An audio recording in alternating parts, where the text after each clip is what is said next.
Датата е 11 февруари 2014 година. Държавата е България. Градът е София.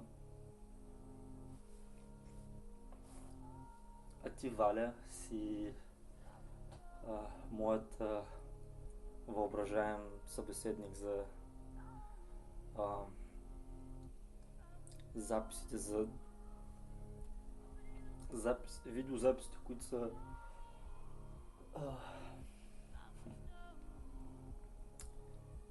разговаряне срещу зелената светлинка на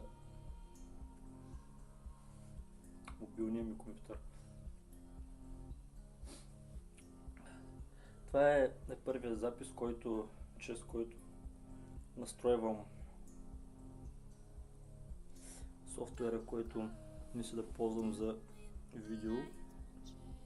После ще видя какви бързи възможности имам за видео едитинг. Все пак да се получи нещо което да ми харесва. Аз обичам хубави неща. И другите видеа може би ще говоря за ще разговарям с тебе за някакви по-интересни, важни теми. Няма съм толкова сериозен, защото в момента всъщност трябва да се върна към работата си, обаче ме гложди това да запиша първото видео и да го пусна и да ти го споделя. Аз съм добре, всичко се развива прекрасно. Може би не си запозната, но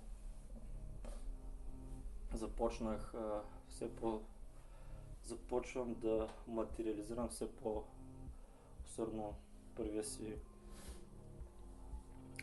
проект, чрез който мисля да си споделя себе си, да опитам да намеря разбиране, да споделя идеите. С това малко проектче мисля да внедря себе си. Поне до положението, което съм успял да развия до този момент. Естествено, проектът ще е концентриран върху хронометъра, върху български език, върху българското население и върху български неща, тъй като нашата среда е българска и не знам защо до сега никой не се е сетил да обича тази среда. Някак си не срещам много хора, които срещам повече японци, които се гордеят с българската култура, отколкото българи, което трябва да се промени. Виждаш ли личицето? Много яка.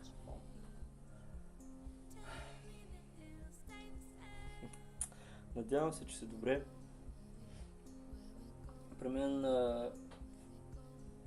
всичко е повече от много съм щастлив. Може в момента не ми личи, но твърде в началото е много трудно цялото това щастие, което ти залива. Да знаеш, пак ще го спомена, на хубавото не се свиква лесно. На лошото се свиква лесно, но на хубавото се свиква трудно. Не знам защо хората казват, че се свиква лесно на хубавото. Не съм съгласен.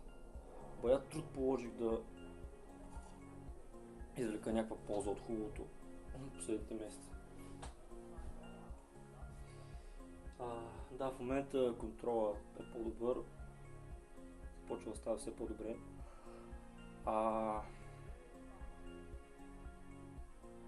Съня, в крайна сметка се оказа вярно, че човек губи много ценно време в сън. Хардкор съня, който нормалният човек взима за 8 часа, даже ако трябва да сме искали, някои хора с пъти по 10-12 часа е доста болезнен, доста вреди и е ненужен. Аз продължавам да спя хардкор сън 4 часа и половина. Днеска дори се събудих в 3 без 20, тъй като енергията, която събирам, става все по-силна и не се нуждае от класически сън. Тялото ми почива по различен начин вече, ума ми също и душата, което естествено води до много положителни резултати. Но това ще се проличи в процес, в развитието на годината в България и моята зелена стая.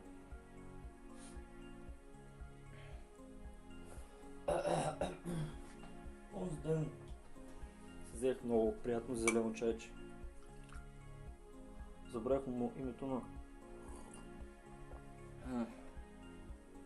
Липсваше ме. Бях забил цял месец на черен чай и сега преживявам нови моменти. Тук всичко е наред в България. Изгледите са прекрасни, залезите също. В момента обикалям често из София, защото искам да попия от настроението на нашите предци. Много важни работи са се случили преди това последните 2 века и те са дали резултат в цялата страна. И тъй като аз съм в момента в София, което се води столица на България, и да, искат да правите културна столица, но това е за бургазлиите, това не е тема вече. Нашия град си е културна столица, той винаги е бил културна столица. Всъщност, да, нали, това, че Бургас е страхотен град, не означава, че ние не обичаме другите градове. Не е така. Аз обичам всеки един град, в който съм бил. Обичам Варна, Ямбол, Сливен, Пловдив, Плевен. Всъщност никога не съм бил в Перник, но предполагам, че няма защо да не го обичам този град. И имам приятели от всички градове, но това не ми пречи да съм роден в супер якия град Бургас. Е така. Такива работи. Ти вземи да ми запишеш някакъв кратичък запис, защото ще се радвам. Така, когато нещата се поталожат, последните 2 дни бях под силно вълнение, случиха се много важни неща и все още се възстановявам. Надявам се до утре вече да се върна рутината, с която ще доизграждам първата копка, която поставих аз вчера. И ще ти записвам по-интересни видеа, защото това видео само по себе си, освен да си гледам какво момче да не е бургазлия. Българче? Браво. Сигурно знае български. Чудесен език. Какво става, Давид? Ползва ли буквара, който му взе от работното място на Мартин? Да не споменаваме сега марки. То не че има много книжарници в България, но все пак. Добре, Благодаря ти за вниманието, защото аз съм сигурен, че ти ще се... Каквото и да ти коства, ще да изгледаш този клип, тъй като ти си силен човек. И добротата не те е напускала нивга. Оф,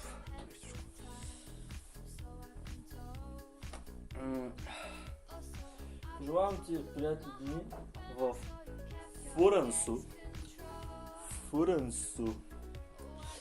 И се надявам скоро да те видя. Готвя ти много изненади. Така че не се тревожи, интимната мрежа, това, знаеш ли, Валя, страхотно е, че това, което написа в имейла днес, че си сънувала как писаш в интимната мрежа и тя работи. Искам да ти кажа, че този сън е... че всъщност това нещо, което се развива в твоята глава, е прекрасно, защото интимната мрежа, тя е в нас. Аз всички мои идеи, които ще развивам и проекти в бъдещето, главно образователни, тъй като това е единственото нещо, което ме вълнува, е самоусъвършенстването, тъй като не виждам смисъл в живот, където не отбелязвам прогрес на всеки 24 часа. Ставам много лош човек, когато не се развивам. Както знаете, приятели. Сега вече просто се развивам. Намерих начин. Ще ви споделя, естествено. Нямам амбицията да крия нищо хубаво, тъй като всичко хубаво, което преживяваме, то е дар за хората, за човешките същества, и би било жалко да злоупотребявам с него. Ами хайде да намеря само, естествено, както може би сте наясно, записвам с много екзотични продукти. Сайонара!